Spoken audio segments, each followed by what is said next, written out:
এই রক্ত যতদিন আমাদের আছে, পৃথিবীর কোন পরমাণু শক্তির কাছে মুসলমানরা মাথা নত করে নাই, করছে না, মাথা নত আমরা করব না। এবার কি আমরা একটা চিন্তা করতে পারি না? আমরা কি একটা চিন্তা করার সুযোগ নিতে পারি না? একটা সিদ্ধান্ত কি আমরা নিতে পারি না? একটা পরিকল্পনা কি আমরা নিতে পারি না? 53 বছর যেহেতু দেখলাম হইল না, 53 বছর আমাদের যেহেতু সিদ্ধান্ত নিতে পারলাম না, আমরা মুসলিম হিসেবে আল্লাহর দরবারে কাল কিয়ামতের দিন তো আমাদেরকে দাঁড়াতে হবে। আমরা দাঁড়াবার অন্তত একটা জবাব ঠিক করে নিয়ে যাই, আমান দিনুকা, তোমার ধর্ম জীবন ব্যবস্থা কি ছিল? এই জবাব দেওয়ার জন্য আমরা এই বছর সিদ্ধান্ত নিতে চাই। ব্যক্তিকে ক্ষমতায় যাবে জানি না, আমরা আবার ইসলামকে ক্ষমতায় বসাতে চাই।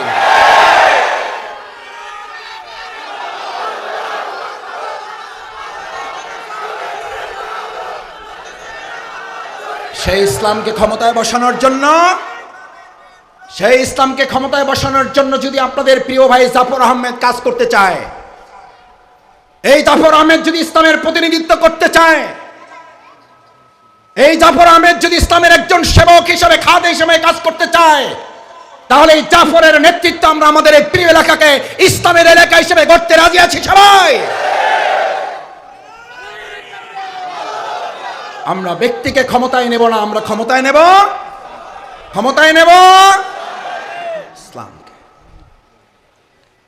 সম্মানিত ভাই এবং বোনেরা, ভিন্ন ধর্মাবলম্বীরা এখানে আছেন আমি শুনেছি।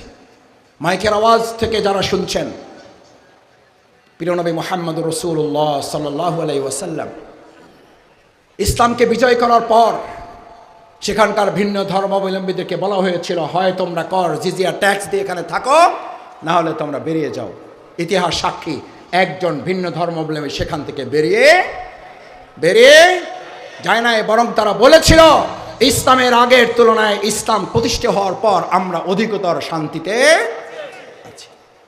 3টা বিষয় বলেছিলাম। 1, আমাদের কি দিতে হবে? কে দিতে হবে? রক্তের মাধ্যমে আজ আমাদের এই প্রিয় মাতৃভূমি বাংলাদেশ 2024 সালের তরুণ যুবক ছাত্র শ্রমিক জনতা যেভাবে আমার প্রিয় মাতৃভূমি বাংলাদেশকে ফ্যাসিবাদ মুক্ত করেছে, আওয়ামী স্বৈরাচার মুক্ত করেছে, আমরা আগামী দিনে চাঁদাবাজ দখলদার মুক্ত করার জন্য প্রয়োজন যদি হয় আরেকবার রক্ত দিতে রাজি আছি যুবকেরা। কারণ তোমরাই স্লোগান ঠিক করেছো, আবু সাইদ মুক্ত, শেষ হয় নাই যুদ্ধ। আমাদের যুদ্ধ ততক্ষণ চলবে যতক্ষণ পর্যন্ত পরিপূর্ণভাবে ইসলামকে বিজয়ী করা। 2 নাম্বার, আমার তরুণ যুবকেরা, আমার ভাইয়েরা, আমার মুরব্বিয়ানে কেরাম, আমার শ্রদ্ধাভাজন ইমাম খতিব, শিক্ষক মণ্ডলী, পিতৃ সমতুল্য মুরব্বিগণ, আমার মা এবং বোনেরা, ইমানদারদের আর একটা অস্ত্রের নাম হচ্ছে তার চোখের পানি। কি নাম? আমরা রক্ত দিব, চোখের পানি দিব না? দিব। আমার ফিলিস্তিনি ভাই বোনদের জন্য, আমার প্রিয় মাতৃভূমি বাংলাদেশের জন্য, গোটা পৃথিবীর মুসলিম উম্মার জন্য আমরা একদিকে রক্ত দেওয়ার সিদ্ধান্ত নেব, আর একদিকে চোখের পানিতে আমাদের এই সমস্ত ভাই বোনদের মুক্তির জন্য আল্লাহর কাছে আমরা সাহায্য চাইব। কারণ আমাদের বৈশিষ্ট্য সম্পর্কে বলা হয়েছে, ফালিয়াদহাকু কালিল ওয়া লিয়াবকু কাসীর। এরা হাসবে কম। এই বৈশিষ্ট্যটা কি আমরা আজকে এখান থেকে নিয়ে যেতে পারবো? আমাদের সমাজের তরুণ যুবকেরা এখন হাসে কম না কাঁদে বেশি? কোনটা? হাসে বেশি, কাঁদে কম।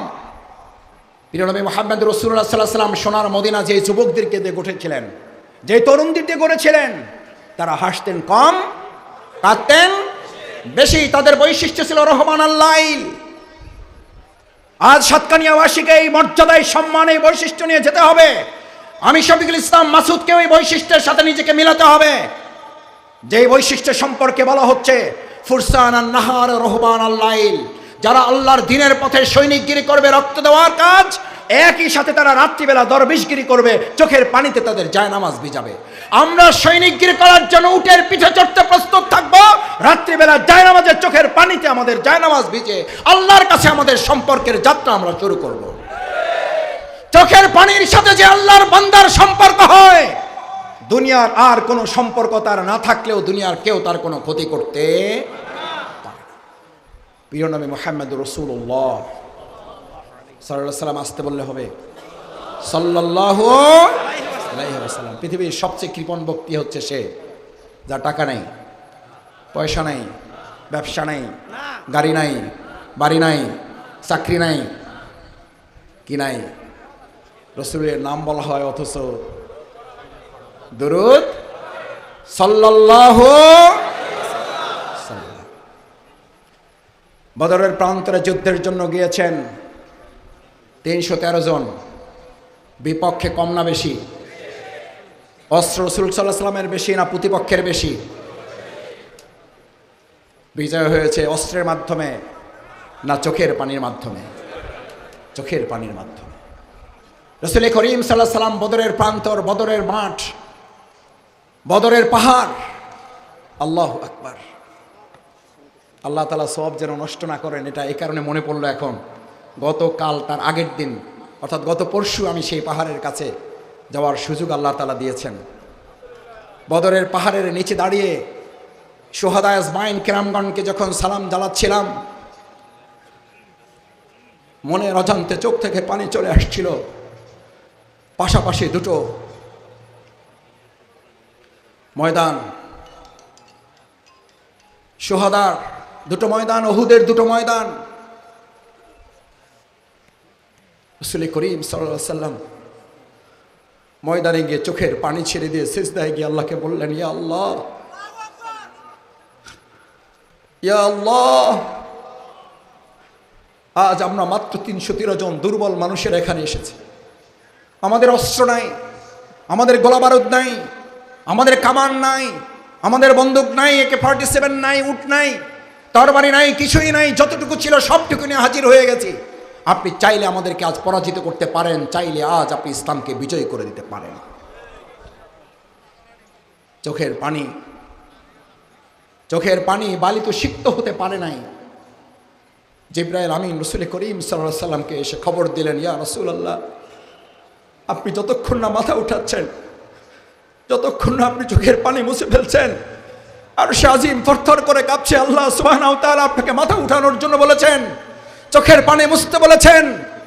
আজ এই 313 জনের সামনে শুধুমাত্র 1000 নয়, গোটা পৃথিবী যদি দাঁড়িয়ে যায়, আল্লাহ তাআলা শুধুমাত্র তার একজন ফেরেশতা দিয়ে গোটা পৃথিবীর শত্রুকে মোকাবেলা করার জন্য ফয়সালা দিয়ে দিয়েছে। শক্তি কি অস্ত্রের নাকি চোখের পানির? অস্ত্রের না চোখের পানির? আমাদের কাছে সেই চোখের পানি আছে না নাই? নিজের গুনাহের দিকে তাকান, কবরের কথা স্মরণ করুন, ফিলিস্তিনের একটার পর একটা কফিন রাখাকে চোখের সামনে ভাসান। ফিলিস্তিনের ছোট্ট ছোট্ট শিশু কিশোররা যখন ঘাসগুলো খাচ্ছে,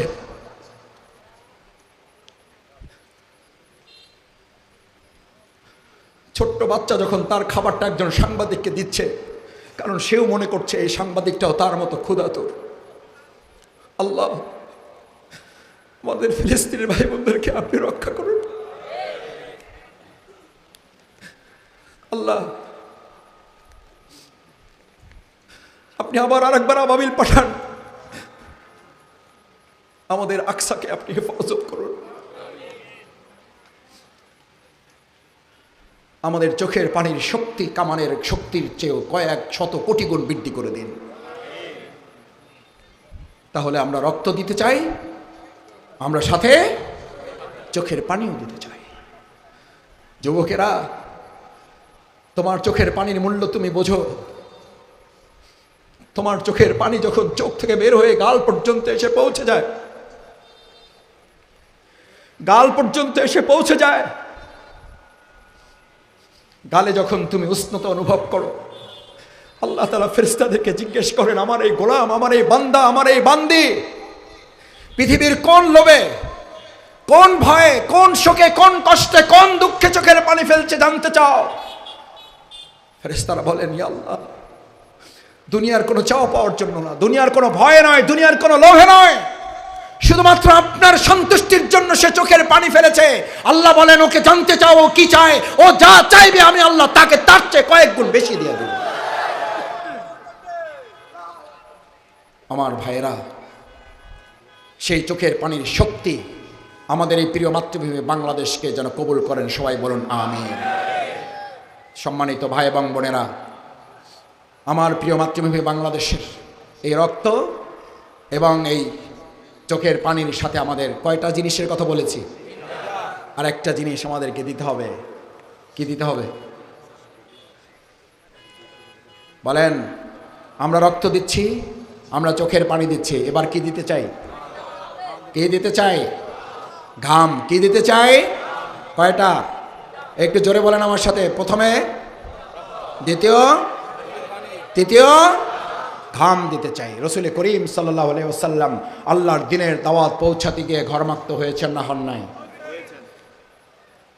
শরীরের ঘাম যখন ঘরে, আপনার শরীরের এই ঘাম যখন মাথা থেকে শরীর থেকে পা থেকে জমিনে পড়ে যায়, কৃষক যখন ফসল ফলায়, আগাছা দমন করতে চায়, আগাছা নির্মূল করতে চায়, ফসল ফলাতে চায়, ফসলকে উর্বর করতে চায়, তখন সেখানেও তিনটা জিনিসের দরকার হয়। কয়টা? ওষুধ দিতে হয় না হয় না? সার দিতে হয় না হয় না? ওষুধ দিতে হয়, সার দিতে হয়, পানি দিতে হয়। কয়টা লাগে? সার, ওষুধ এবং পানির পরে ওই জমিনটা যেমন ফসলের জন্য উর্বর হয়ে যায়। আজ এই সাতকানিয়া সহ 56,000 প্রিয় মাতৃভূমি বাংলাদেশের এই জমিন, আমরা রক্ত দেব সারের মতো, আমরা চোখের পানি দেব পানির মতো, আমরা রক্ত দেব, সার দেব, আমাদের এই কীটনাশক দেব, আমরা আমাদের সমস্ত কীট পতঙ্গ মুক্ত করে, আগাছা মুক্ত করে, ফসলের জন্য জমিকে যেমন উর্বর করে, ইসলামের জন্য জমিকে উর্বর করতে রক্ত দেব, ঘাম দেব, চোখের পানি দিয়ে ইসলামের জন্য বাংলাদেশকে উর্বর করব।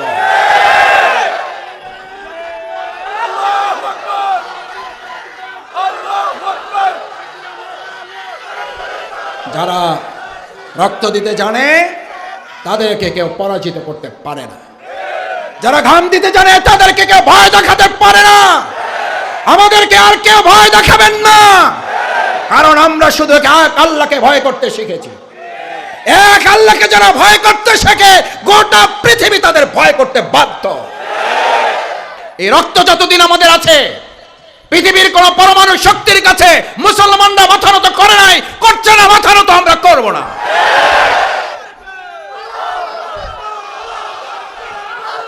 এই সাতকানিয়ায় বহুবার, বহুদিন, বহু বছর, বহু মাস ইসলামী আন্দোলনকে ধ্বংস করার পরিকল্পনা করা হয়েছে। আর আমাদের ভাইয়েরা রক্ত দেওয়ার সিদ্ধান্ত নিয়েছে। রক্তের বিজয় এখানে হয়েছে, রক্তের বিজয় হবে।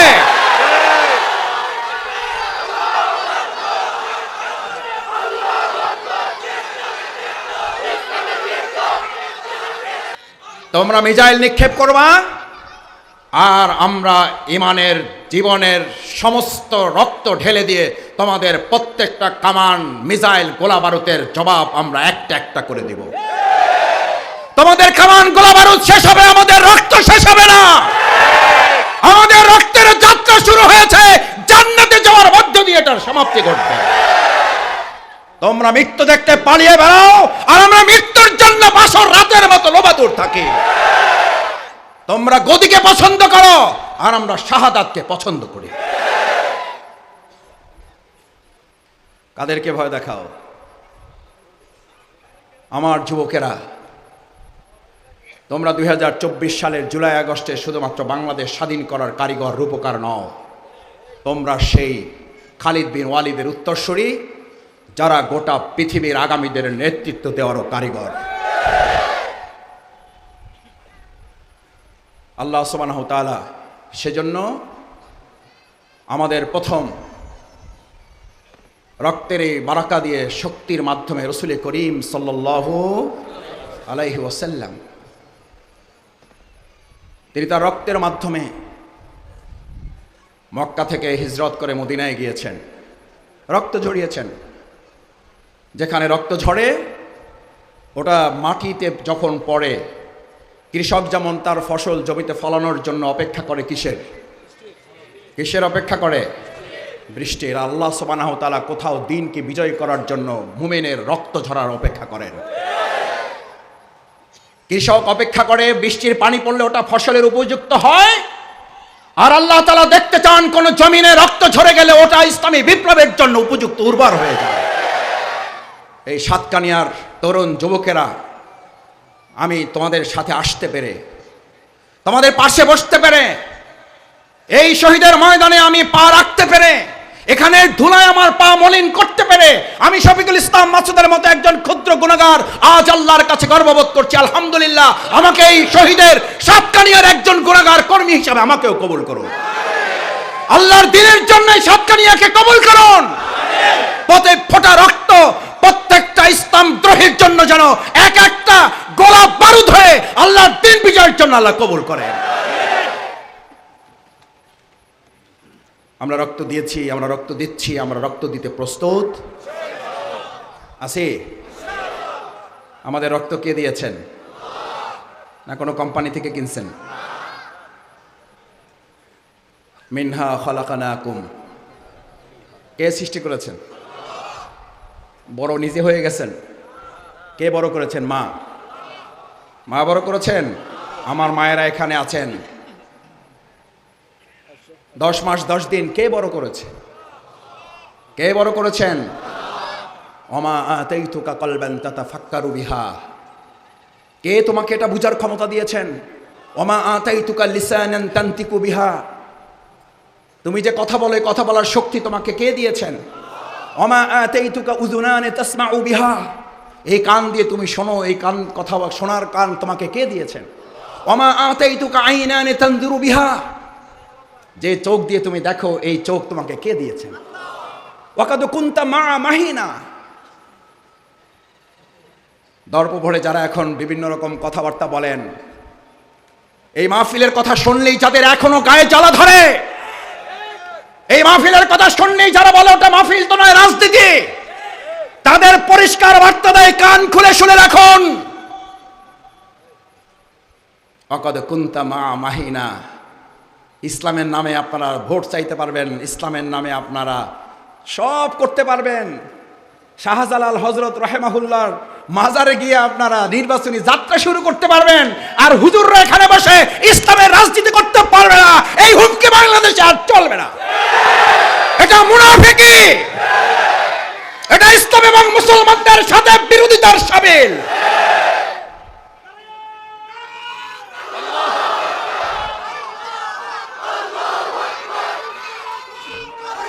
বরং আমরা বলছি পরিষ্কার কথা, ভালো করে শোনেন, আমরা কারো শত্রু নয়।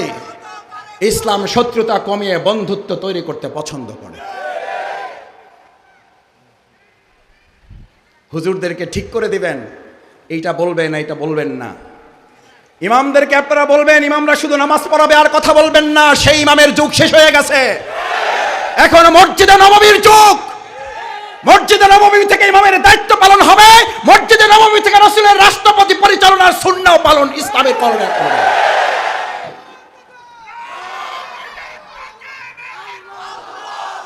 মসজিদে নববী কি শুধু ইমামতির জন্য?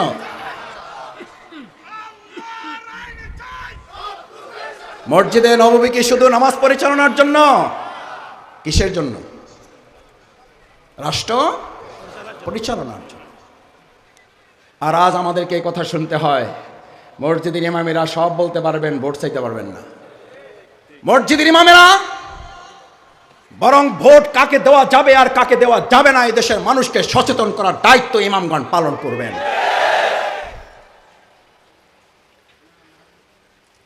সেই জন্যই আজ মাদ্রাসা যুব উন্নয়ন পরিষদ আপনাদেরকে এখানে একত্রিত করে বার্তা দিতে চায়, আমরা আগামী দিনে কি ক্লাবমুখী সাতকানিয়া তৈরি হবে না মসজিদমুখী? এ মুখে আরো আসতে দেখি, ক্লাবমুখী না মসজিদমুখী সাতকানিয়া? মসজিদমুখী যারা হাত জাগিয়ে দেখাও। আমরা কি ক্লাবমুখী সাতকানিয়া চাই না মসজিদমুখী সাতকানিয়া চাই?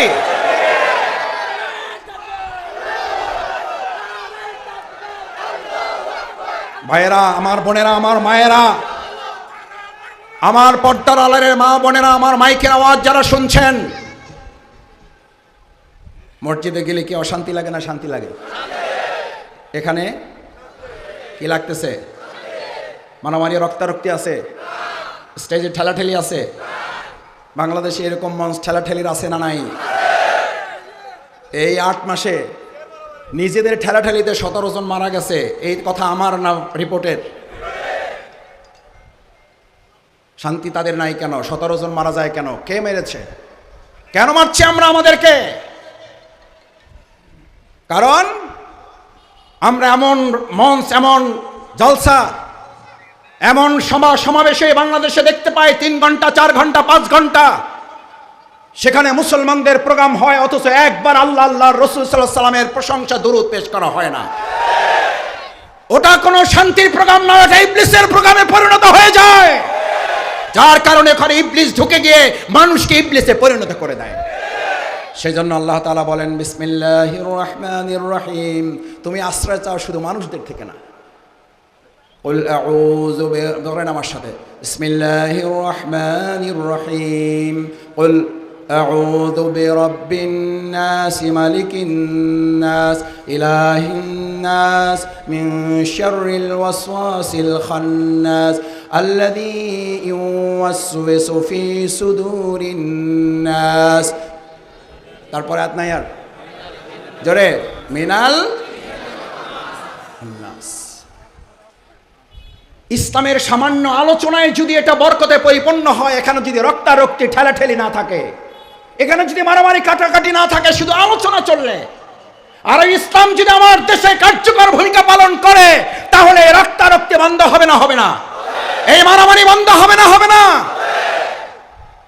যারা এই রক্তারক্তি মারামারি বন্ধ করতে চায় না, তারা ইসলাম চায় না। যারা রক্তারক্তি মারামারি করে নিজেদের মধ্যে নিজেরা কন্দল লাগিয়ে নিজের স্বার্থ উদ্ধার করতে চায়, তারা ইসলামের নামে রাজনীতি করা পছন্দ করে না। আমি আপনাদের খুব সহজ করে একটা কথা জিজ্ঞেস করি, মানুষ হিসাবে আমরা শান্তি চাই না? চাই না?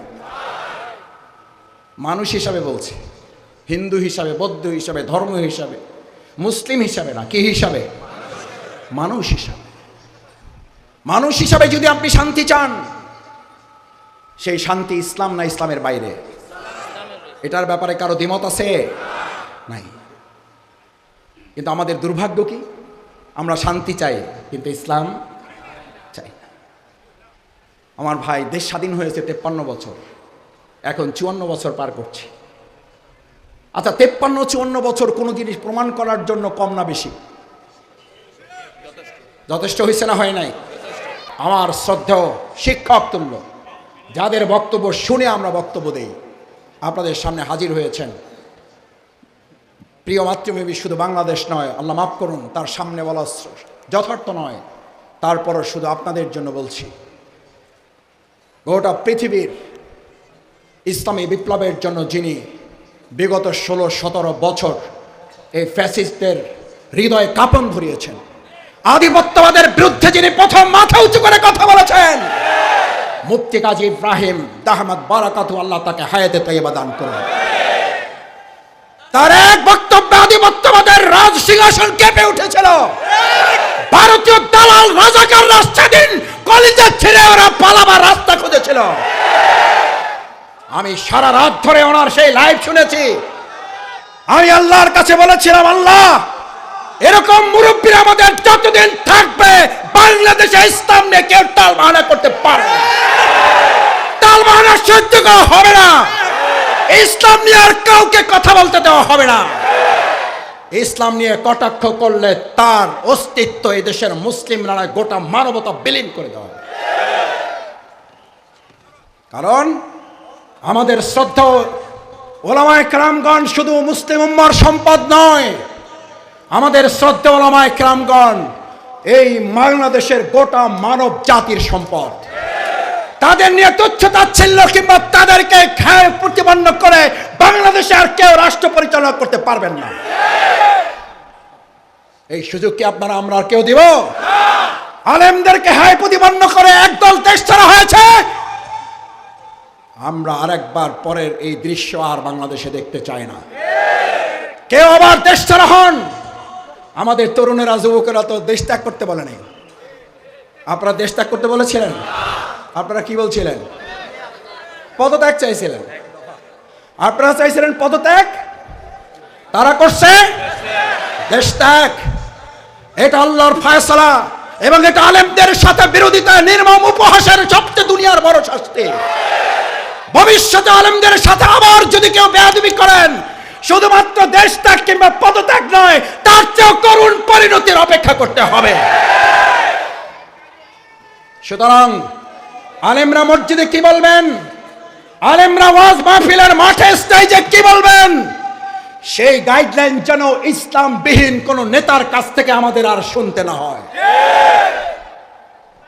এটা শুধু বাড়াবাড়ি নয়, এটা শুধু আদবের খেলাফ নয়, এটা ইসলামের সাথে রীতিমতো বেয়াদবি করার শামিল, এটা আলেমদের প্রতি তুচ্ছ-তাচ্ছিল্য করার শামিল।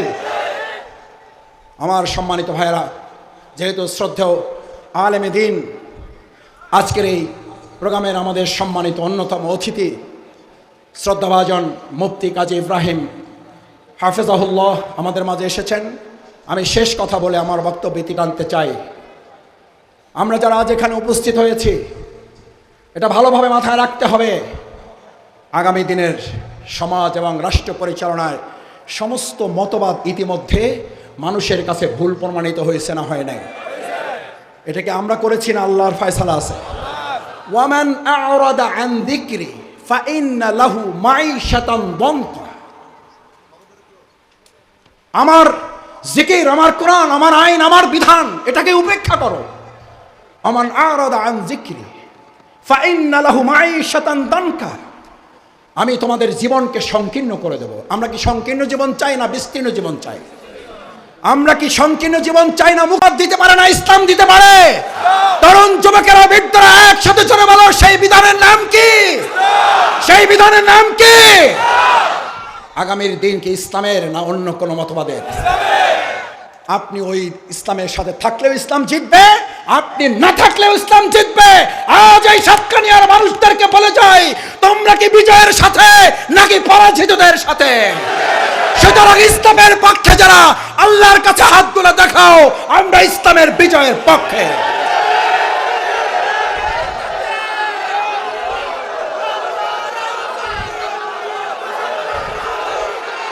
শুকরান, শুকরান, জাযাকাল্লাহ খায়রান। বুদ্ধিমান মানুষেরা কখনো পরাজিতদের পক্ষে থাকতে পারে না। মুফতি কাজী মোহাম্মদ ইব্রাহিম হাফিজাহুল্লাহর একটা উদাহরণ দিয়ে শেষ করে, যেহেতু ওনার বক্তৃতা শিখে শিখেই বক্তৃতা করছি, তো না বললে ঋণ পরিশোধ হবে না।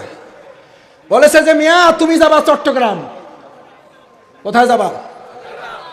হুজুর হয়তো শুনে হাসবে, বেটা আমার সামনে আমার কথা কও। ছাত্র হিসেবে একটা পরীক্ষা দিয়ে দেখতে চাই যে পাশ করবো না ফেল করবে। আপনি ফেলের তালিকায় আছি, তাও যদি আল্লাহর মেহেরবানি আর হুজুরের দয়া যদি পাশ করতে পারি। বেটা যাবি চট্টগ্রাম, রেল স্টেশনে যায় দেখি যে চিটাঙ্গের ট্রেনে কোনো সিট ফাঁকা, মাঝখানে দাঁড়াবার জায়গাও ফাঁকা নাই, রডও খালি নাই, সাদও খালি নাই। যাই দেখলেন সিলেটে যাওয়ার একটা ট্রেনে এসি সিট ফাঁকা আছে। কি সিট ফাঁকা আছে?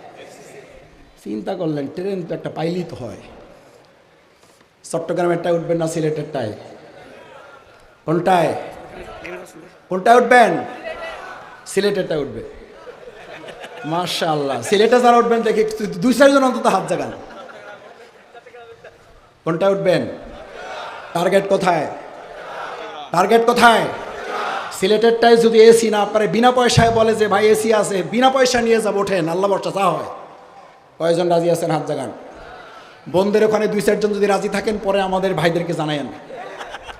আমার মনে হয় না সাতকানিয়ার বোনেরা যে বীর সন্তানদের জন্ম দিয়েছে, যে শহীদদের মায়েরা এখানে আছেন, যে শহীদ পরিবারের সদস্যরা আছেন, নিশ্চয়ই তারা ফাতেমাতুজ জোহরা রাদিয়াল্লাহু তাআলা আনহা, খাদিজাতুল কুবরা, সুমাইয়া রাদিয়াল্লাহু তাআলা অনুসারীরা এখানে বসে আছেন।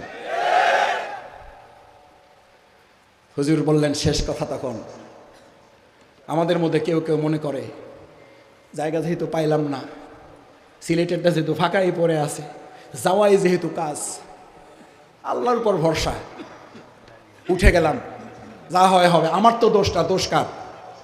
ড্রাইভারের। হেঁটে যে নিয়ে যায়, আপনি সারা পথ উঠছেন সিলেটের ট্রেনে, যাবেন চট্টগ্রামে, সিজদায় পড়ে সমানে কান্না শুরু করলেন, কানতে কানতে চোখের পানিতে পুরো রাস্তা ভাসাইয়ে দিয়ে আল্লাহর উপরে দায়িত্ব ছেড়ে দিলেন। আল্লাহ সব তুমি জানো, সব তুমি দেখো, সব তুমি বোঝো। ইন্নাল্লাহ আলা কুল্লি শাইইন কদির।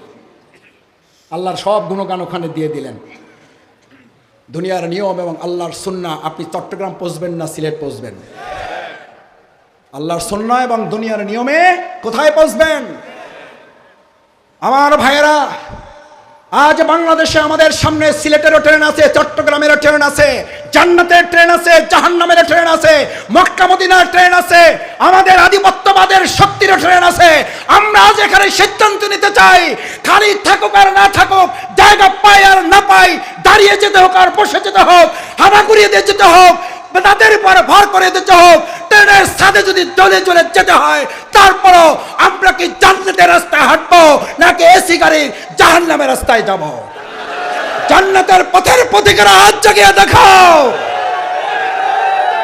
আল্লাহ, আপনি আমাদের জান্নাতের পথের পথিক হিসেবে কবুল করেন, জান্নাতের ট্রেনের যাত্রী হিসেবে কবুল করেন।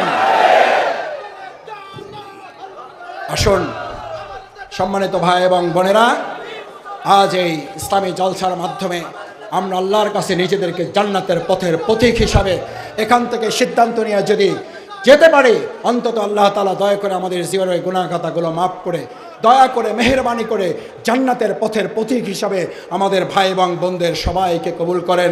অন্তর থেকে সকলে বলুন আমিন। সুবহানাক আল্লাহুম্মা বিহামদিকা আশহাদু আল্লা ইলাহা ইল্লা আনতা আস্তাগফিরুকা ওয়া আতুবু ইলাইক। আসসালামু আলাইকুম ওয়া রাহমাতুল্লাহি ওয়া বারাকাতুহু।